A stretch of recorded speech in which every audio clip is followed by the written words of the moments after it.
Alright, in this problem we have two equations. We have 10y equals 6x plus 24 and negative 10y equals 12x plus 30.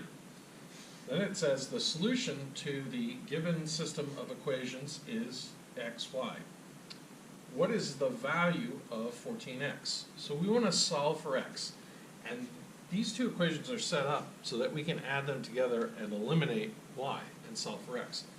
So you see here we have 10y and then we have minus 10y. So if we add those two together, we get 0.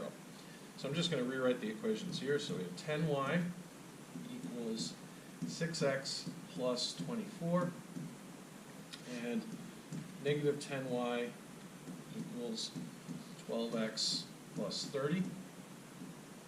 And I'm going to start by adding them together. So 10y plus negative 10y is 0.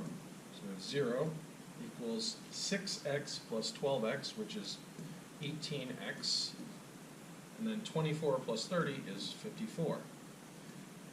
Now to solve for x, I want to get rid of this plus 54, so I'm going to subtract 54.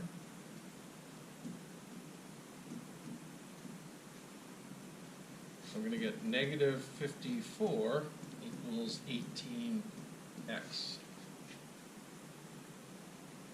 Okay, so now we want to undo the multiplication of 18 by x just to get 1x. So we're going to divide both sides by 18. Negative 54 divided by 18 is negative 3. And then we have 18 divided by 18 is x. So x equals negative 3.